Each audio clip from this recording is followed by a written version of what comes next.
You are not too nice. You are too afraid to be disliked. And that fear is costing you your life. Every time someone gives you a dry reply, you feel it in your chest. Every time a text sits unanswered, your mind starts building a case against you. Every time a room goes a little quiet after you speak, you assume you said something stupid. So you replay it, then replay it again, then one more time before bed. You call it caring, you call it being thoughtful, you call it trying to be a good person.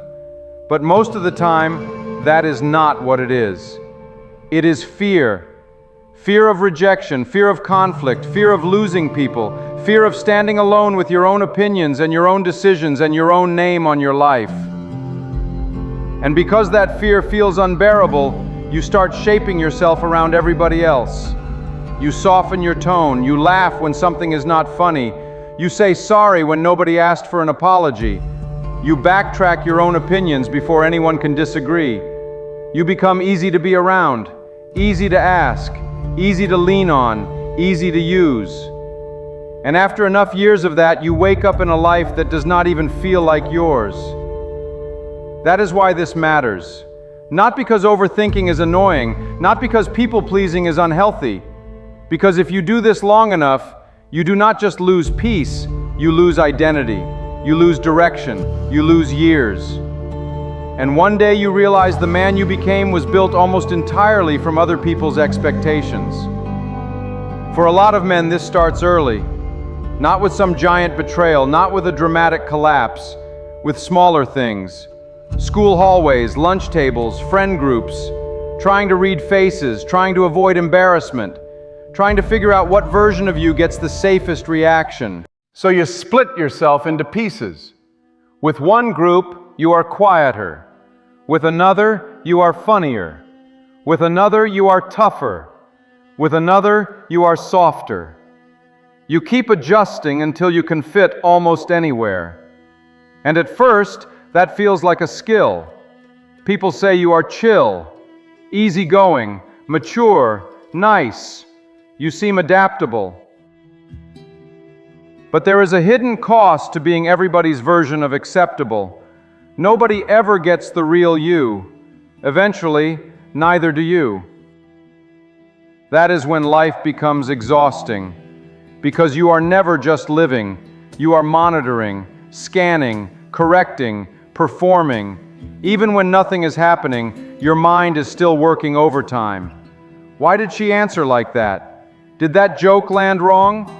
Why did he stop texting? Did they laugh with me or at me? Was that silence normal or bad? That is not peace. That is surveillance.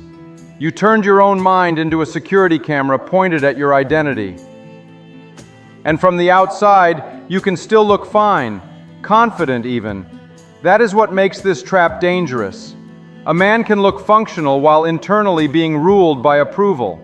He can have friends, conversations, plans, even momentum, and still be making decisions from fear. What to wear, what to post, what to study, what to say yes to, what to laugh at, who to agree with, who to become. All of it filtered through one question: what will people think? That question ruins men, because once that becomes your operating system, you stop building a life. You start managing impressions. And impressions do not build self-respect. They do not help you make hard decisions when life turns dark. They do not make you disciplined. They just make you obedient to rooms that would forget you by next week. That is why the fair story matters, because it takes this whole problem and turns it into something visible. Picture it. You are with a group, maybe 15 people. In your head, these are your people. Enough that you feel connected. Enough that you want to stay included. Enough that you do not want to be the difficult one. You have money that night. Money you actually worked for. Money with hours attached to it. Time attached to it. Then somebody asks for a game. You say yes. Another asks, yes again, another one, another one. You keep handing it over, not because you truly want to, because no feels dangerous, because refusing even one person feels like risking your place in the group. So you choose the immediate relief of being agreeable over the long-term cost of betraying yourself. The night keeps going, drinks, games, requests. People asking with the casual confidence of people who already know your answer. That is the part that should sting. They already know. They know you will say yes. They know you will not push back. They know your need to be liked is stronger than your ability to protect yourself. And when people learn that about you, some will not admire it, they will exploit it. Because agreeable without boundaries does not read as noble, it reads as available. Then the moment comes. You check what is left. $5 out of 200, gone. Not invested, not enjoyed, not spent on something meaningful, just leaked away into the hands of people who did not even thank you. That moment is bigger than money. It is a mirror. It shows you exactly who you have been. A man so afraid to disappoint others that he will disappoint himself repeatedly and call it kindness.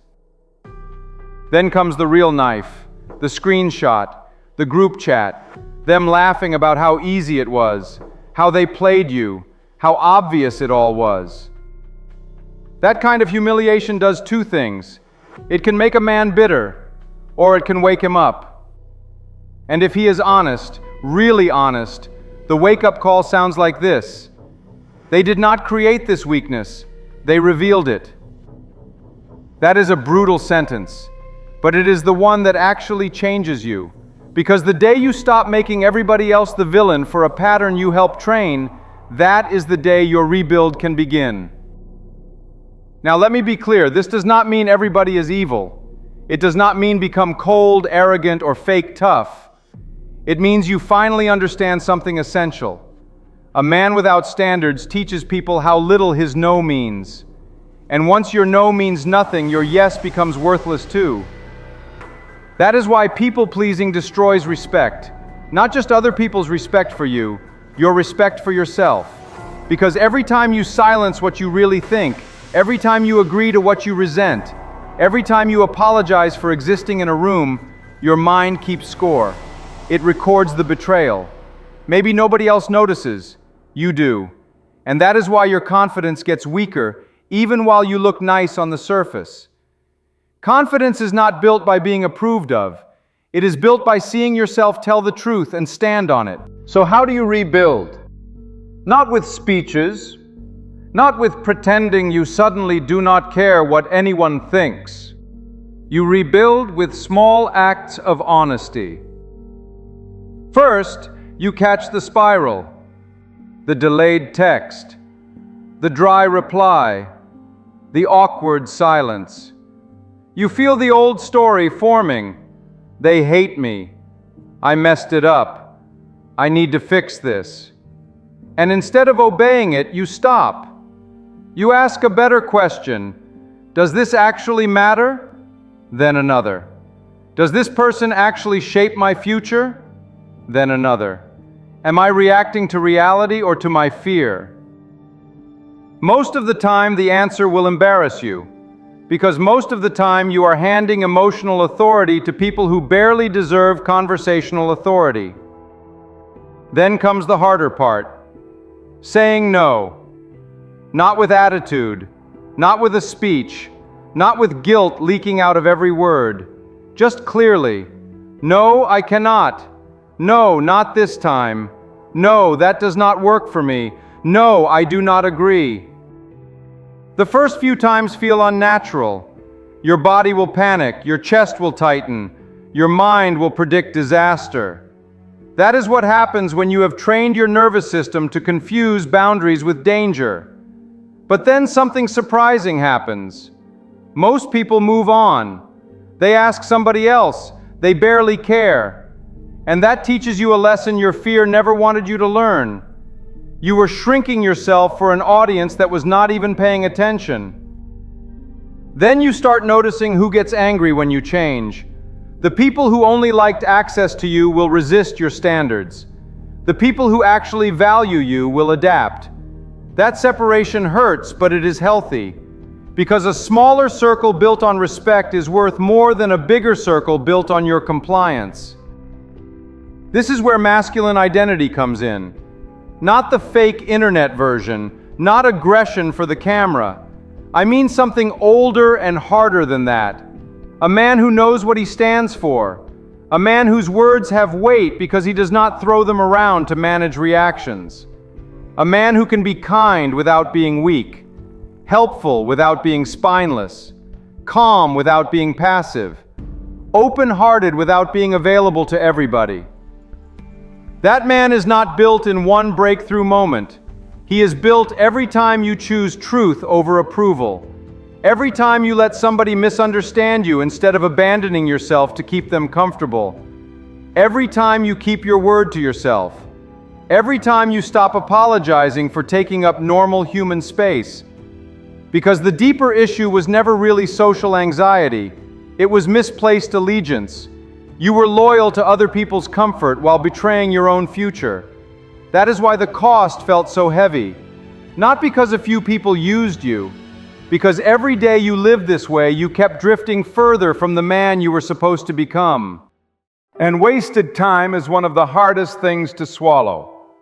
Money can come back. Opportunities can sometimes come back.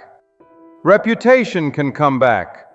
But years spent living as a performance leave a mark. That is where regret enters. The quiet kind. The kind that hits when you realize how many decisions were never really yours. How many rooms you bent in. How many words you swallowed. How many times you knew better and still chose approval. So here is the line. You do not need to become colder. You need to become clearer. You do not need to stop caring. You need to stop kneeling.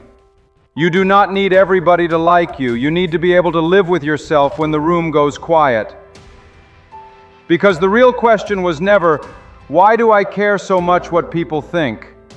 The real question is, how many more years are you willing to spend becoming less and less of yourself just to feel temporarily accepted? That is the price.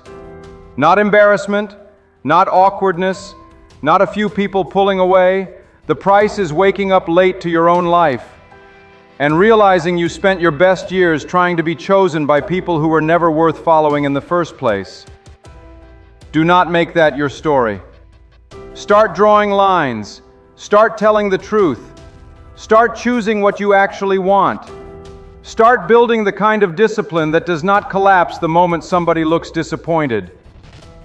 And when you feel that old urge to shrink, apologize, explain, and bend yourself back into something easier to consume, remember this. The man you were meant to be will never be found inside a performance. He shows up the moment you stop asking for permission to exist.